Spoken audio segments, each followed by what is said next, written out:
আইপিএলের ৩৮তম ম্যাচে আজ বড় যুদ্ধ শুরু হবে। রাজস্থান রয়্যালস এবং মুম্বাই ইন্ডিয়ান্সের এই যুদ্ধটা জমে উঠবে বলেই অন্তত বিশ্বাস করতে চাই। রাজস্থান রয়্যালস পয়েন্ট টেবিলে ১ নম্বরে রয়েছে, মুম্বাই ইন্ডিয়ান্স পয়েন্ট টেবিলে ৭ নম্বরে রয়েছে। কিন্তু ৭ নম্বরে থাকলেও মুম্বাই ফিরে আসবে, মুম্বাই ঘুরে দাঁড়াবে এরকম বিশ্বাস আইপিএল যারা নিয়মিত দেখেন তাদের থাকতেই পারে। সেই বিশ্বাসকে কেন্দ্র করেই মুম্বাইকে এখনই ছুঁড়ে ফেলে দেয়া, রেস থেকে বাদ দেওয়ার ব্যাপারটা কেউই হয়তো ভাবতে চাইবে না। আমি অন্তত মনে করি মুম্বাই খুব দ্রুত আত্মসমর্পণ করার মতো দল নয়। মুম্বাইয়ের ঐতিহ্য রয়েছে, সর্বোচ্চ সংখ্যক যৌথভাবে শিরোপা জেতার রেকর্ডও তাদের। চেন্নাই কিংস এবং তারা 5 বার করে শিরোপা জিতেছে আইপিএলের।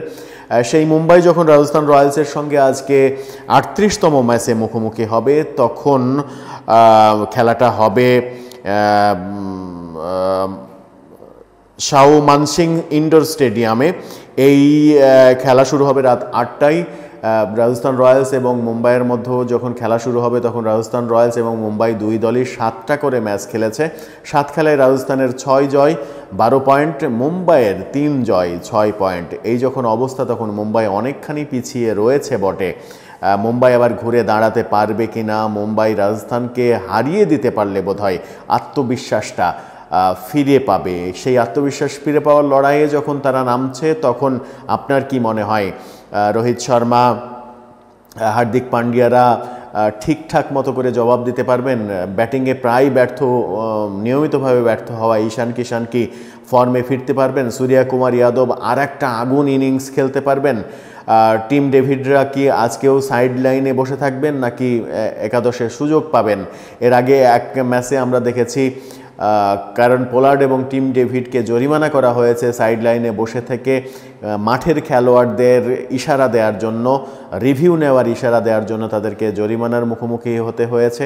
সেই ঘটনাগুলো আবার আমরা দেখব নাকি এই ঘটনার বাইরে গিয়ে মুম্বাই একটা ফ্রেশ ক্রিকেট খেলবে? রাজস্থান রয়্যালস অন্যদিকে তারা কিন্তু উঠছে। রাজস্থান রয়্যালসের প্রায় হেরে যাওয়া একটা ম্যাচ জশ বাটলারের নৈপুণ্যে আমরা জিততে দেখেছি। জশ বাটলার প্রায় একাই ম্যাচ জিতিয়েছেন এবং সেঞ্চুরি পূর্ণ করেছেন, সেঞ্চুরি করে দলকে জিতিয়েছেন। জশ বাটলারকে ফর্মের বাইরেই মনে হচ্ছিল, কিন্তু তিনি যখন ফর্মে এসেছেন, সাথে জসওয়াল তেমন একটা ফর্মে মনে হচ্ছে না। জসওয়াল ফর্মে ফিরলে রাজস্থান রয়্যালসকে এবারে শিরোপা থেকে ছিটকে দেওয়াটা যে কোনো দলের পক্ষেই কঠিন হয়ে যাবে।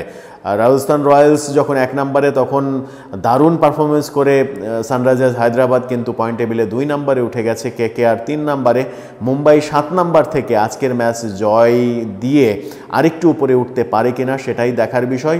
আর অন্যদিকে রাজস্থান রয়্যালস যদি জিতে যায় তাহলে তাদের সেরা 4-এ থাকার লড়াইটা আমার মনে হয় যে আরও বেশি পাকাপোক্ত হবে। আজকের ম্যাচে আপনি কাকে এগিয়ে রাখবেন? সঞ্জু স্যামসংয়ের রাজস্থানকে নাকি হার্দিক পান্ডিয়ার মুম্বাইকে? মুম্বাই পরিপূর্ণভাবে ঘুরে দাঁড়াতে পারবে কিনা সেই ব্যাপারগুলো নিয়েই সবথেকে বড় চিন্তা। আমি মনে করতে চাই এই ম্যাচে রাজস্থান মুম্বাইকে পাত্তা দেবে না, কারণ রাজস্থান যে সংকটটাতে ছিল, জশ বাটলারের ফর্মের সংকট, সেই সংকট থেকে তারা উতরে গেছে।